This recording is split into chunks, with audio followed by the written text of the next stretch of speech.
nos vamos adentrando en la Cuaresma y seguimos buscando prepararnos para la Pascua y a su vez también prepararnos, más que prepararnos para la Pascua, es también examinar nuestra vida para vivir como Dios quiere.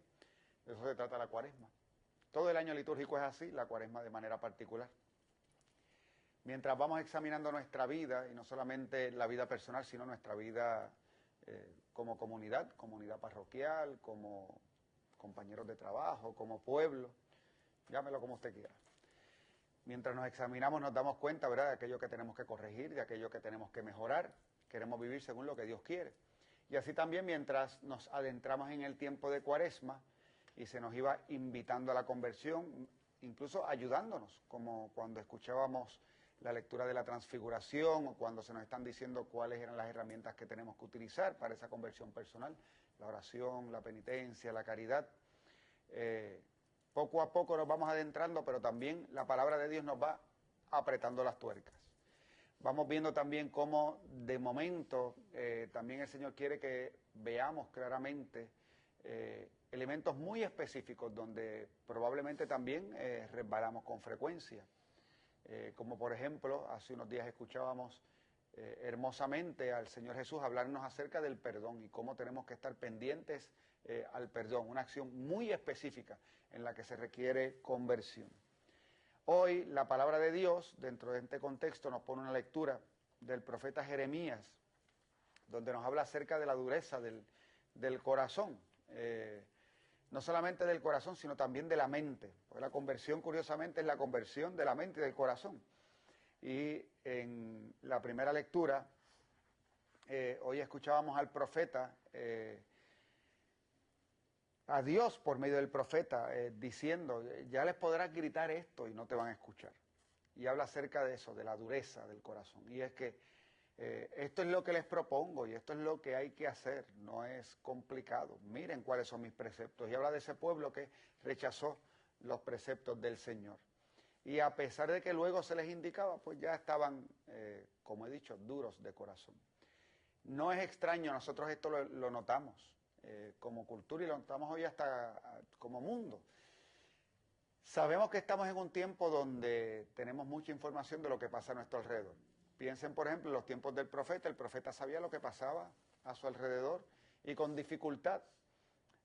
Las noticias corrían por Radio Bemba, literalmente, porque tenía que ver con lo que dijese el uno al otro, íbamos comentando, íbamos hablando y más o menos sabíamos cómo estaba el pueblo y qué era lo que estaba pasando.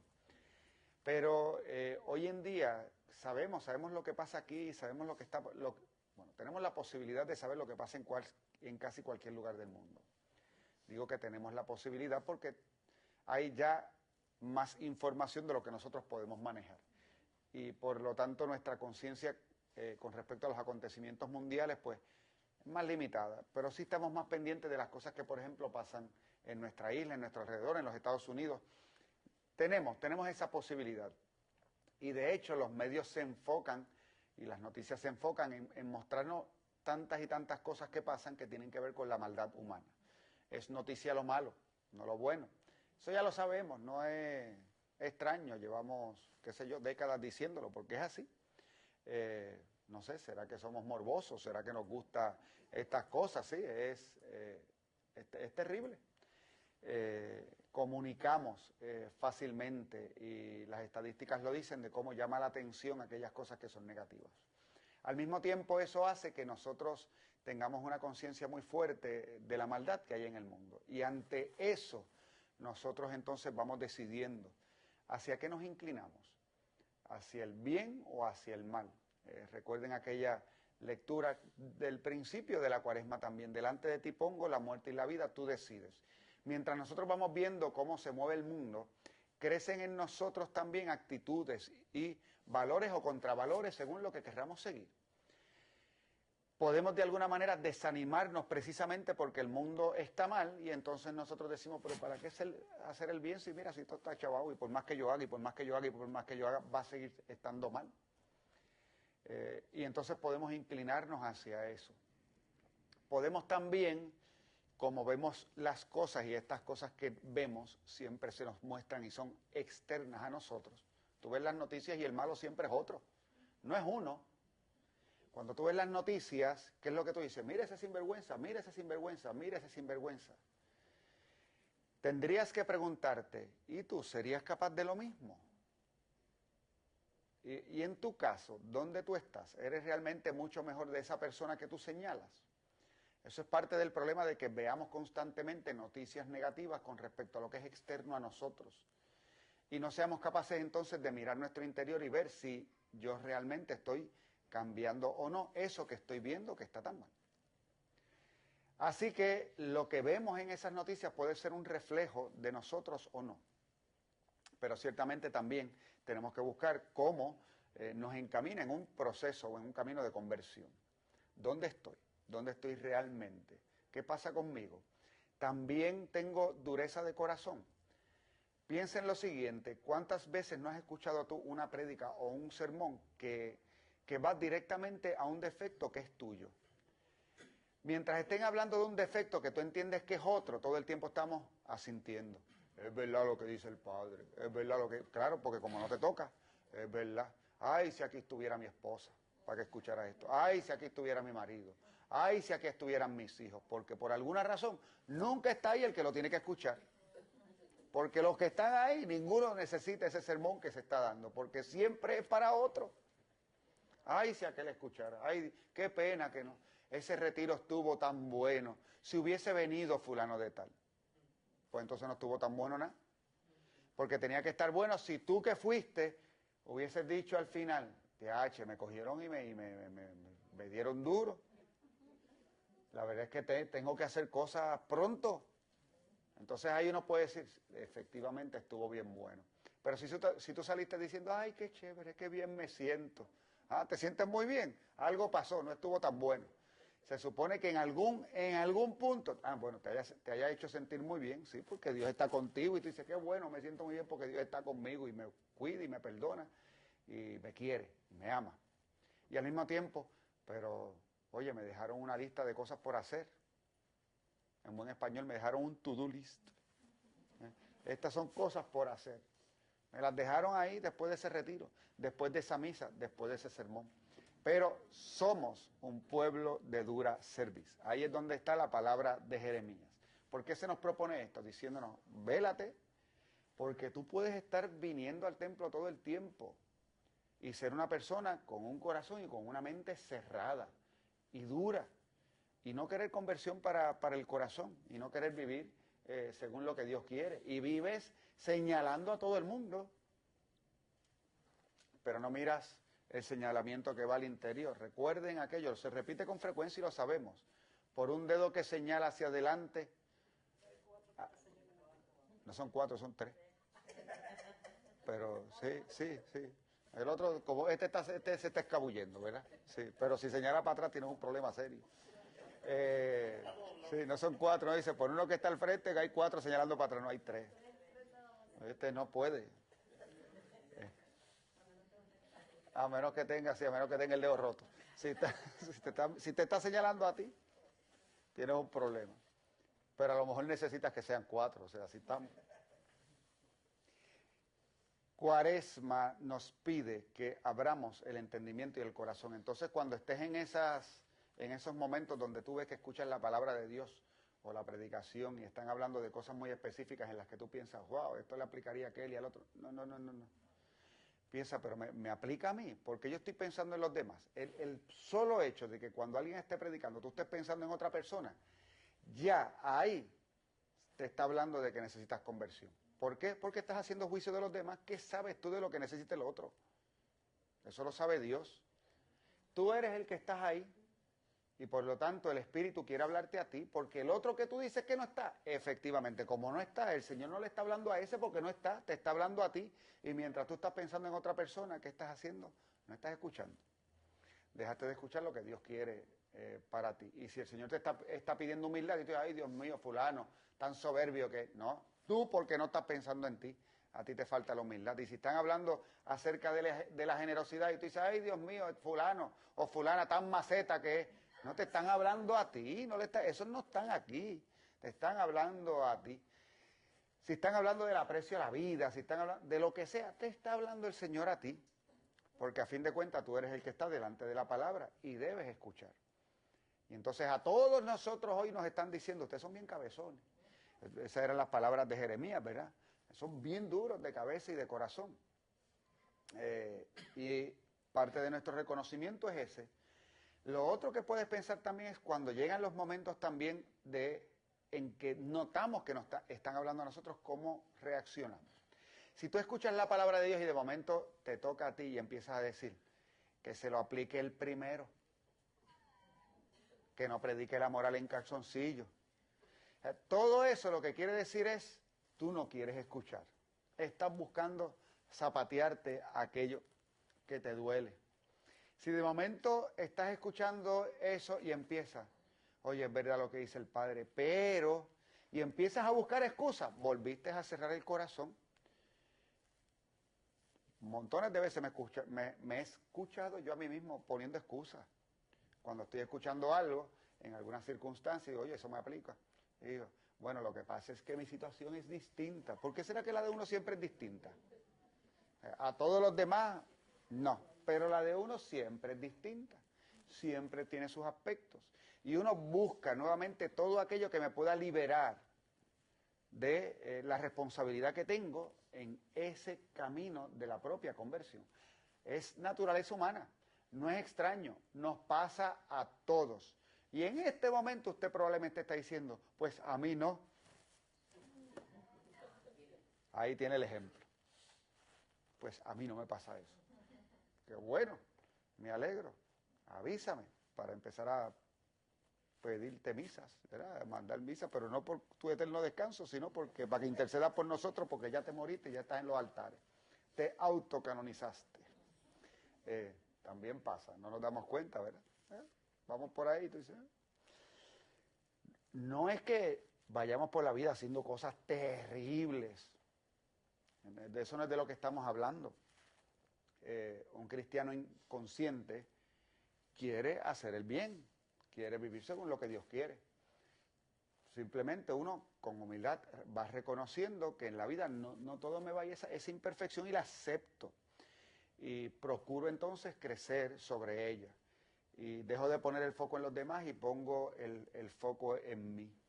De las tareas tan difíciles de poner el foco en la propia conversión, donde debe estar. Piensen esto sobre todo ahora que vienen las confesiones en las parroquias y se nos va a invitar al sacramento de la reconciliación y usted va a ir a hablar de sus pecados, pues piénselo para que cuando esté delante del confesor hable usted de sus pecados, no de los pecados de su esposo, ni de su esposa, ni de sus hijos, ni de los vecinos.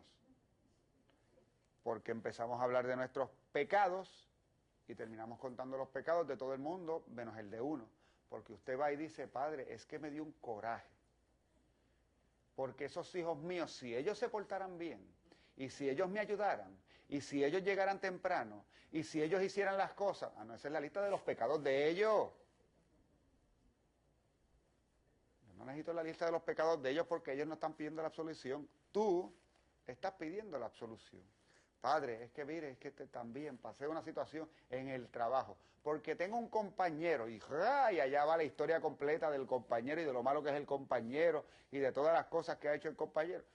Pues no está aquí ese para confesarse, son los pecados de él, tú los estás utilizando para excusar. Tú fallas, que no tienes dominio propio, que no eres capaz de controlarte y que cuando el pensamiento sube se lleva enredado a cualquiera y tú no tienes la capacidad de dominarlo. Ese es el tuyo. Yo no necesito nada más, no necesito más información. Esa. Lo demás, ¿para qué? Si lo que hace falta es que tú bregues con eso. Y si luego cuando uno te dice, bueno, tienes que bregar contigo mismo, ay padre, pero es que esa gente es bien mala. ¿A qué viniste? ¿A bregar contigo? ¿A querer ser más santo o santa? ¿O a qué? ¿A qué vienes? ¿A qué vienes? Recuerden que el sacramento de la reconciliación, sobre todo esos momentos especiales para la conversión, el sacerdote lo que quiere es ayudarte para que tú crezcas en tu fe y ayudarte para que tú crezcas en el camino de la santidad. Pero ciertamente tienes que también enfocarte y saber a qué vienes, a qué vienes. El Evangelio también importantísimo dentro del tiempo de Cuaresma y tiene que ver con este aspecto de la conversión. de que nos cuesta trabajo cuando Dios nos habla. Fíjense que en Jeremías lo que se nos está diciendo es que somos duros de corazón, que estamos cerrados, que se nos puede gritar y no lo entendemos. Y pasaba con Jesús. En el momento en que Jesús hace una obra buena, que el Evangelio de San Marcos nos lo propone tan y tan resumido, de Lucas.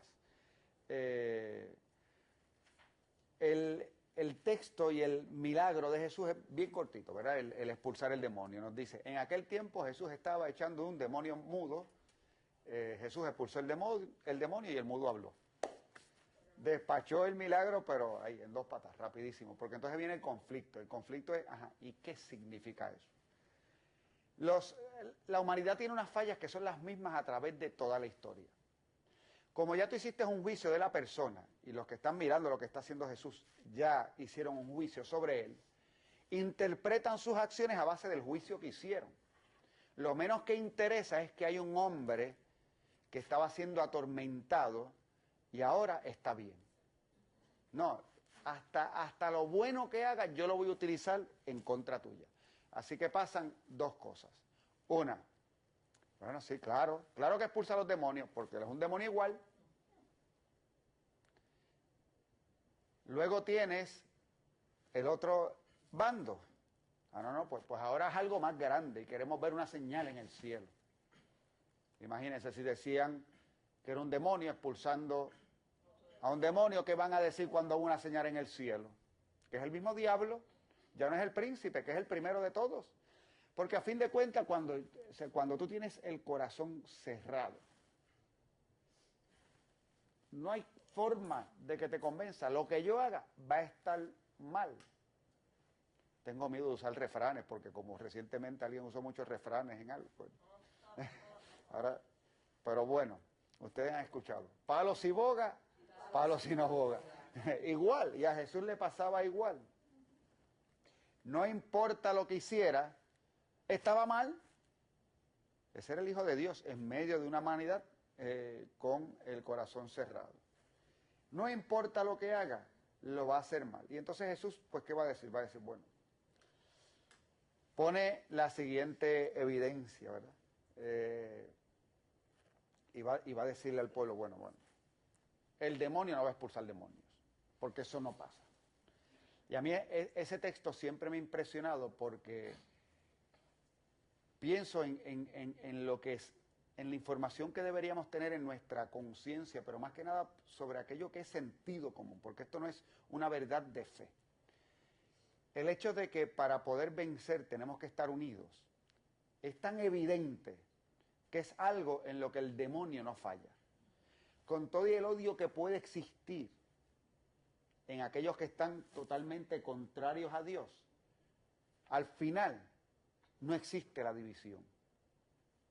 Porque eso no tiene que ver con el amor, tiene que ver con sentido común, con saber que cuando hay un propósito común, si nos mantenemos unidos, logramos la victoria. No tiene que ver con amor. Porque el demonio es capaz de vivir en unidad. Los cristianos no, porque tenemos la mente cerrada. Es duro ese aspecto. Todo reino en guerra civil va a la ruina. Si el demonio estuviera peleando consigo mismo, su reino no subsistiría. Así que Jesús habla acerca del poder del demonio y de cómo se mantiene en unidad a pesar de que viven en el odio. Nosotros que estamos invitados a la libertad tenemos que construir la unidad en libertad. Pero al mismo tiempo se nos está enseñando y se nos dice, no, esto no es poder del demonio, es lo que está diciendo Jesús. Luego pone un segundo ejemplo. Bueno, pues si ese es el argumento que ustedes usan, entonces sus hijos, ¿en nombre de quién expulsan los demonios? Porque de hecho en Israel habían exorcistas, habían personas que oraban para expulsar demonios. Y entonces lo que dice Jesús es, pues me están diciendo a mí que esto pasa por esto. Entonces, cuando pasa con los hijos de ustedes, ¿qué poder es? ¿Qué criterio utilizas tú para el discernimiento? Esto nos pasa constantemente a nosotros y nos pasa dentro del ámbito cristiano y de la gente de fe. Católico, ¿cómo juzgas tú las obras cuando las realiza un católico, pero si las realiza un evangélico, tú las evalúas distinto? Porque no tiene tu misma fe. pasa también al revés. Al final no deberías evaluar a ninguno porque son juicios que estás haciendo de los demás y que no deberías hacer. Pero nos pasa, lo mismo que pasó con Jesús, nosotros estamos en ese ámbito también. Evaluamos, miramos a los demás y los juzgamos de la misma manera.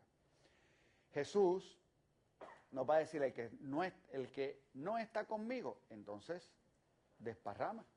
Estamos con el Señor. ¿Cómo queremos construir y qué es lo que queremos hacer? Estos mismos argumentos, esta misma lucha que aparece hoy en el Evangelio, en otro de los Evangelios, Jesús lo va a utilizar para describir lo que es el pecado contra el Espíritu Santo. Una de las cosas más terribles que nos puede pasar es que el Señor quiere hacernos un bien y que nosotros pensemos que lo que está haciendo Dios es malo. Y por eso Jesús le llama pecado contra el Espíritu Santo y va a decir que eso no se perdona, no hay forma de perdonarlo. ¿Por qué no hay forma de perdonarlo? Porque si una persona ante la obra de Dios dice esa obra es del demonio, no hay forma de que la acepte. Y por lo tanto ni el perdón ni la misericordia de Dios va a poder llegar a esa persona porque la persona lo va a rechazar porque tú estás ya diciendo que es malo. Y nadie acepta para su vida lo que entiende que en su raíz es malo para mí. Porque todos nosotros, en definitiva, aun cuando nos equivocamos, estamos buscando un bien. Eso es una verdad de la naturaleza humana. Todos nosotros, aun cuando cometemos un error, mire usted, aun cuando peca, usted está pecando porque cree que hay un beneficio de ese pecado para su vida. El que sea, un bien que va a recibir, un bien material que va a recibir, un momento de placer que va a tener, hay algo. Y usted le saca ese bien. Y si no quiere pensar en pecados, pues piense que usted es diabético y se comió un bomboncito y a lo mejor no pecó comiéndose el bomboncito, pero se le chavó el azúcar. Y por la noche tiene que medirla y meterse insulina y bregar con el asunto porque la harina que se comió no era. ¿Qué le dio eso? Si usted sabía que después iba a estar chavado, pero como quiera se lo comió. ¿Qué pasó? Porque usted sacó un bien en el momento y es la satisfacción momentánea del dulcecito que se comió. Pues así pasa. Nosotros actuamos pensando que vamos a recibir un bien. Y aun cuando fallamos es porque vamos a recibir un bien. Si Dios te ofrece algo y tú dices que eso no es Dios, es el demonio, tú nunca lo vas a aceptar. Por eso es que decir que lo que viene de Dios es del demonio es un pecado contra el Espíritu, porque el Espíritu está actuando para que yo me pueda reconciliar con Dios. Y al yo decir, no, es que esto es malo, pues no lo acepto. Entonces pero que es que no se perdona porque es tan grave que haya lo que Dios no puede perdonar. No se trata de la gravedad, se trata de que tú no quieres ser perdonado, tú no quieres que la misericordia llegue hasta ti, tú no quieres recibir el milagro porque tú estás diciendo que ese milagro no viene de Dios. Y ahí está la dureza de nuestro corazón. Llega lo que es de Dios y nos estremece. Dije que nos estaba apretando las tuercas, ¿verdad? Nos estremece. Y nos estremece porque usted sabe que algo tiene que cambiar en el interior, pero al final uno dice, no quiero o no puedo. Un amigo, años atrás, en un momento dado en que luchando con un problema muy serio de adicción a drogas, que son problemas serios y que el Señor trabaja con ellos de manera distinta en distintas personas. Igual, de las cosas que no podemos hacer juicios de nadie. Hay quien ora al Señor y de la noche a la mañana, ¡pum!, eso se fue. Hay otros que van a estar en una lucha de décadas en su vida y oran con fe.